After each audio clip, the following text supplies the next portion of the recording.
Art is ready.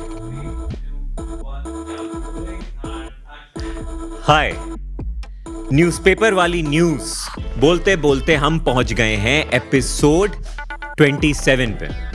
अब ये जो न्यूज़ है ना, हम आपको एकदम रेलेवेंट वाली, सही वाली, मतलब वाली दे देते हैं Monday to Saturday on YouTube Shorts and Instagram.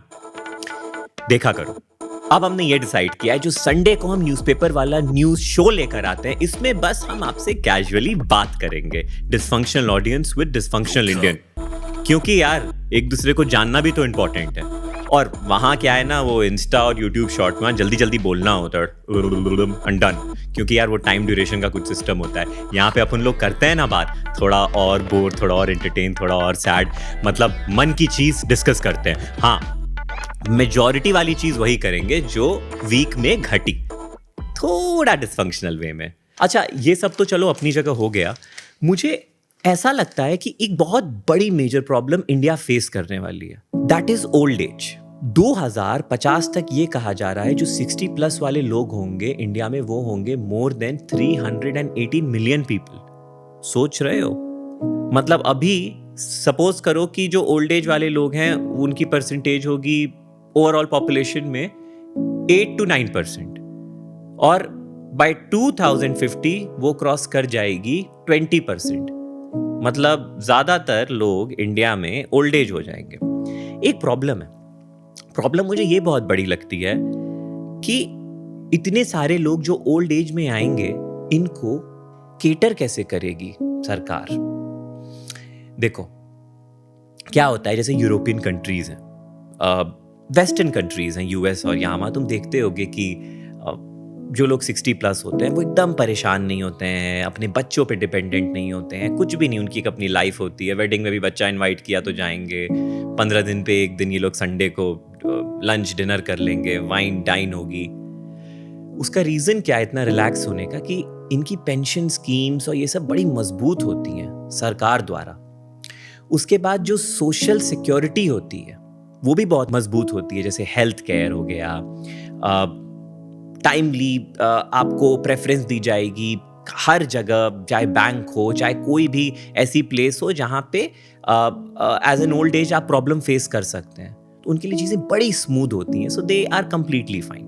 अब इंडिया में क्या सिस्टम है? इंडिया में हार्डली मुझे लगता है 10% से भी कम लोग को पेंशन मिलती है, क्योंकि यार मोस्टली गवर्नमेंट ऑर्गेनाइजेशन वाले जो लोग हैं उन्हीं को मिला करती है, और 80% लोग तो अनऑर्गेनाइज सेक्टर में इंडिया में काम करते हैं, तो उनकी कैसी पेंशन, कौन सी सोशल सिक्योरिटी वाली स्कीम? यार कहने वाली बात अलग होती है, ऑन पेपर देखोगे तो नहीं चल रही है।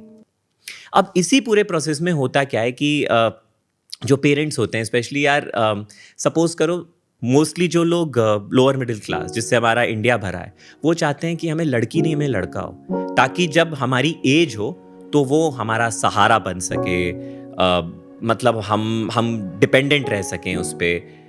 ये कोई इसका मेन रीज़न ये नहीं होता है बच्चा पैदा करने का सिर्फ और सिर्फ कि इमोशनल और बस मेरा बेबी हो जाए। मेन रीज़न होता है भाई कोई सहारा बने, और बिल्कुल हमारी हेरिटेज आगे बढ़े, बच्चा होगा तो हमारी जनरेशन आगे बढ़ेगी। बट सबसे बड़ा रीज़न है कि भाई ओल्ड एज में हम किस पे डिपेंडेंट रहेंगे? तो बच्चा हो और प्रेफरेबली सन हो।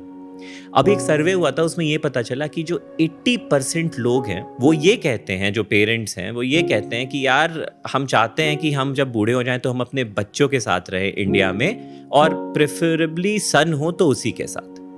तो उसका रीजन मुझे साफ साफ दिखता है कि social security scheme, social security like pension and all, इसकी इंडिया में बहुत भारी कमी है, तभी तो इतनी डिपेंडेंसी है।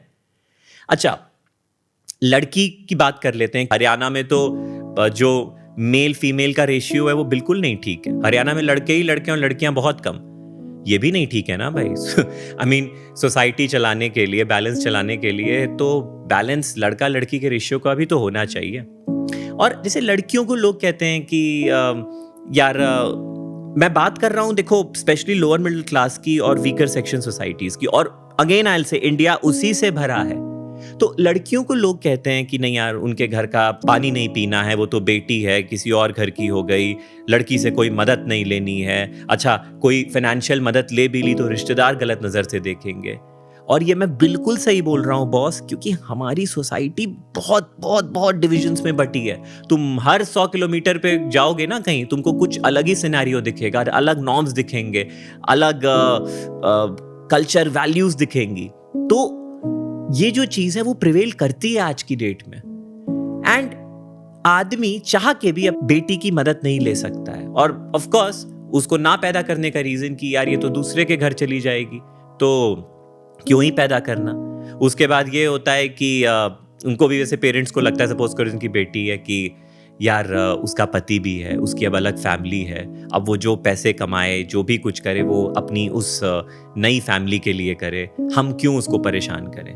लेकिन एक बात बता दूं, सर्वे में एक चीज़ और क्लियर हुई है कि जहां बात इमोशनल सपोर्ट की आती है वहां बेटियां ही काम आती हैं। और एक चीज़ और है, बहुत सारे लड़के वो इसलिए नहीं माँ बाप की केयर कर लेते हैं कि वो बड़ा प्यार करते हैं। You live in a capitalist world, भूलना मत। उनको होता है कि मुझे जो इनहेरिट वाली प्रॉपर्टी है वो मिल जाए माँ बाप की। उसके बाद जो बहुत अमीर होते हैं वो क्या करते हैं कि यार देखो यार, ये मम्मी पापा के पास बच्चे को छोड़ दे रहे हैं, अपना पल जाएगा, हम अपना अच्छा कमाते हैं, खाते हैं। कितनी गलत एक एक इंसान की सोच हो गई है। और क्यों हुई है? जीडीपी, ग्रोथ, कैपिटलिज्म के नाम पे। पता नहीं यार जो सिचुएशन चल रही है, पर मज़ा नहीं आता है ये सब देख के। मुझे लगता है कि वो डायनासोर ही अच्छे थे, अर्ली मैन ही अच्छे थे, कोई इस टाइप की टेंशन नहीं थी। तो स्टार्ट करते हैं क्राव मागा के साथ। क्राव मागा है क्या यार? एक एडवांस्ड मार्शल आर्ट टेक्निक सिखाई जा रही है इंडियन आर्मी सोल्जर्स को और आईटीबीपी वाले सोल्जर्स को। किस लिए यार? ये चाइना के साथ लड़ाई देखते रहते हो, होती रहती है आए दिन, मतलब ऐसी तैसी हुई रहती है।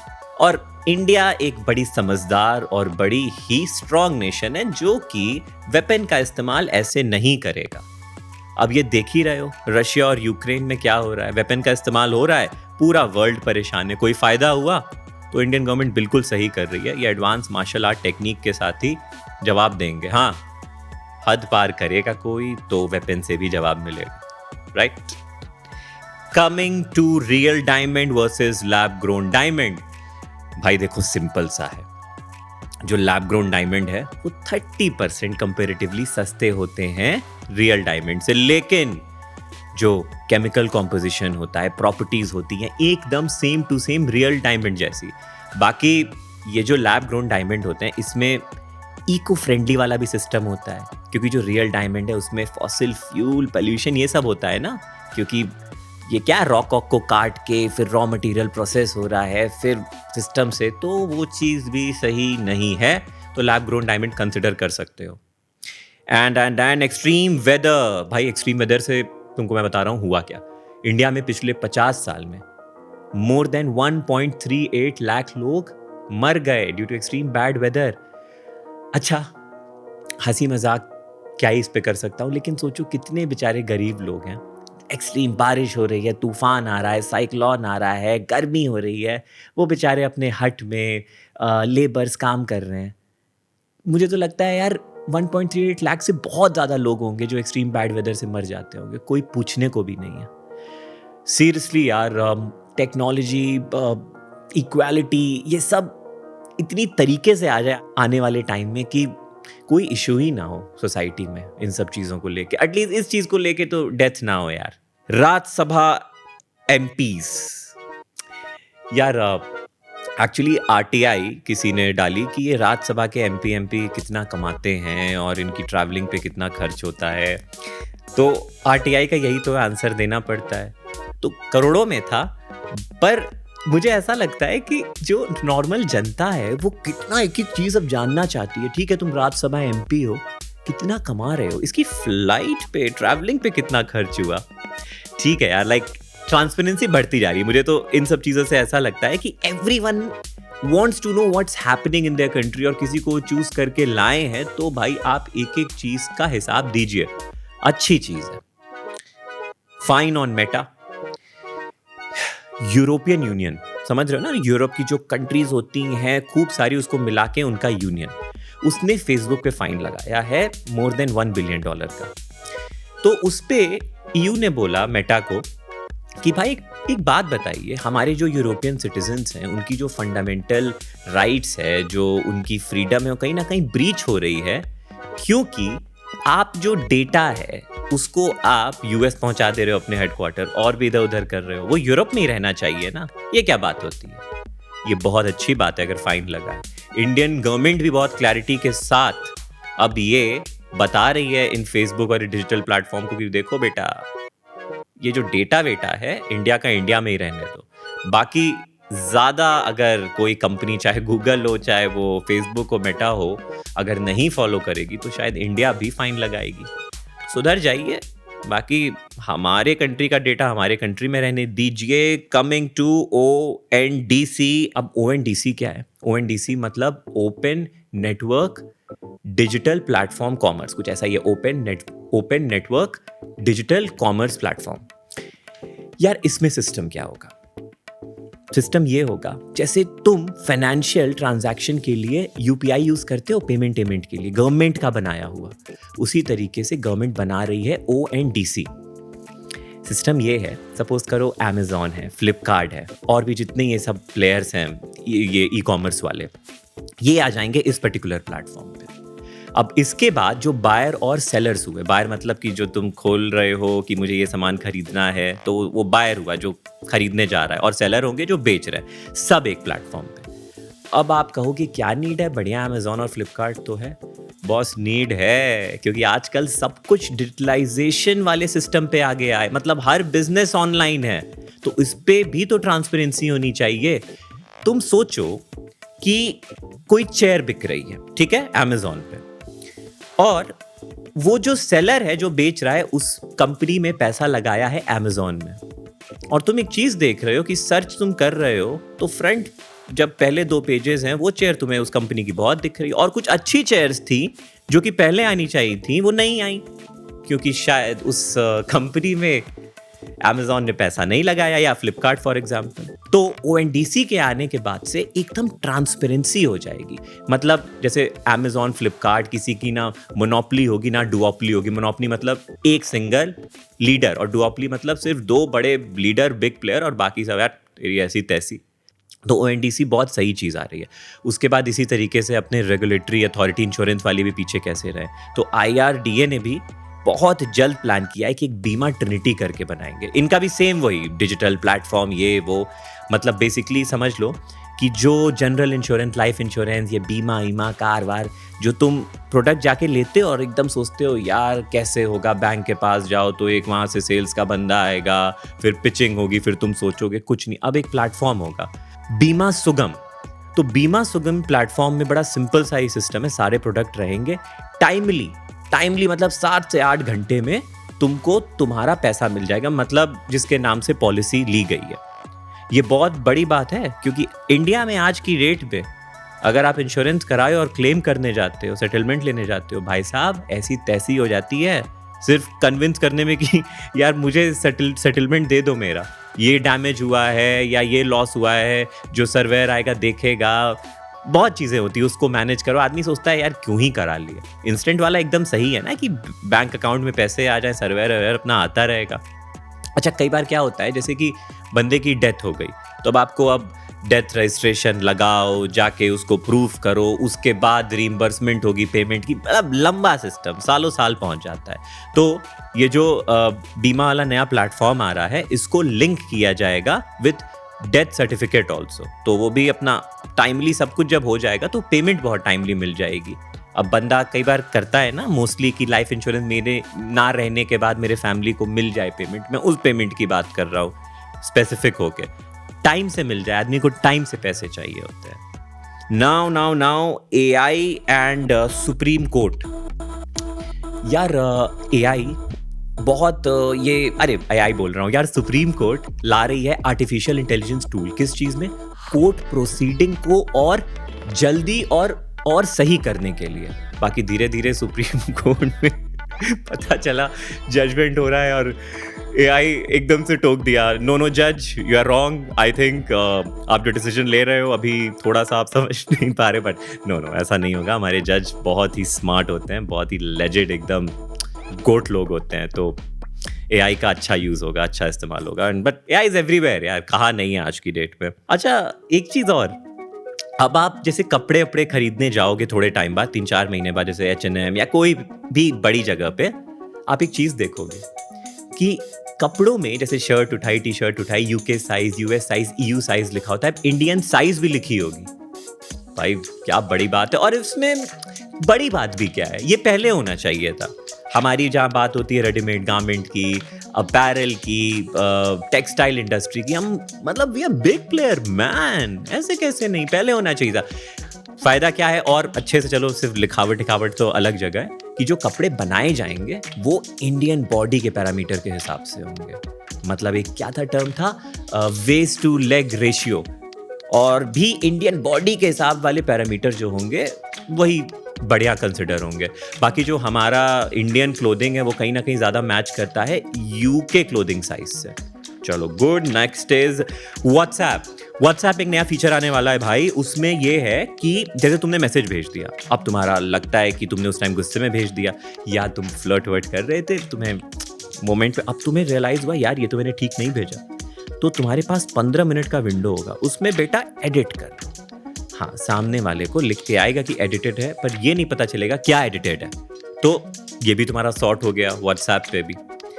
एंड न्यू पार्लियामेंट बनी गई है, 28 को ओपनिंग है ही, और थोड़ी सी कंट्रोवर्सी चल रही है ऑपोजिशन और जो रूलिंग गवर्नमेंट है उनमें, कि यार ऑपोजिशन वाले कह रहे हैं हम नहीं जाएंगे इसकी इनॉग्रेशन सेरेमनी में, ओपनिंग में। मेरा ये कहना है क्यों नहीं जाएंगे? पार्लियामेंट क्या किसी एक का है, पूरे कंट्री का है ना। वो इतनी पायस प्योर डिसीजन मेकिंग वाली जगह, डिबेट की जगह, जहाँ पे पूरे इंडिया के रिप्रेजेंटेटिव जो चुने जाते हैं सिटीजन्स द्वारा वो बैठते हैं। अब उसके ओपनिंग को लेके इतनी कंट्रोवर्सी क्यों भाई? इसमें मुझे नहीं लगता कोई ईगो किसी का भी होना चाहिए, चाहे रूलिंग पार्टी हो चाहे ऑपोजिशन पार्टी हो। सो पार्लियामेंट को लेके ऐसी चीज मत करो, क्योंकि आप और मैं नहीं रहेंगे, बट वो रहेगा वहां 300 साल बाद भी। अपने से ऊपर आइए ना, थोड़ा अपने से ऊपर आइए। आप जनता की रिप्रेजेंटेटिव हो, और हम एज अ सिटीजन भी यार, हमें भी इस चीज को ना कंडम करना चाहिए कि इन सब चीजों में कोई पॉलिटिक्स नहीं। एंड जीएसटी रजिस्ट्रेशन हो रहा है आजकल, इसमें बहुत घपला हो रहा है। एक ड्राइव चलाई है, मतलब ये जो अपने टैक्स वैक्स वाले लोग होते हैं, तो इसमें ये पता चला 10,000 से ज़्यादा फेक रजिस्ट्रेशन हुए हैं जीएसटी के इंडिया में। 15 मई तक ड्राइव चलेगी, तो अभी भी सुधर जाओ जो गलत कर रहे हैं। और तो और कितना फोर्जरी यूज़ किए हैं डॉक्यूमेंट, जो वीकर इकोनॉमिक सेक्शन क्लास के लोग होते हैं उनके आधार, पैन, उसके बाद गलत इलेक्ट्रिसिटी बिल दिखा के और रेंट एग्रीमेंट दिखा के कि देखिए भैया हमारी यही है प्लेस जहाँ पे हम काम करते हैं बिजनेस, उसका ये डॉक्यूमेंट हुआ दिखा के वो जीएसटी रजिस्ट्रेशन ले लिया। कितना गलत है यार, पकड़े तो जाओगे ही। गलत क्यों मन में आता है? अच्छा, लगता होगा कि इनपुट टैक्स क्रेडिट मिल जाएगा, इसलिए करते हो। और सोचो कि शायद ये माना जा रहा है कि जो इनपुट टैक्स क्रेडिट है उसका इवेजन क्रॉस कर गया होगा मोर देन 25,000 करोड़ रुपीस। ना करो भाई, एज अ सिटीजन खुद तो अच्छे से काम करो, फिर ब्लेम करो किसी और को। बट ये जो गंदी सोच है ये नहीं आनी चाहिए मन में। नाउ टसल इन दिल्ली गवर्नमेंट।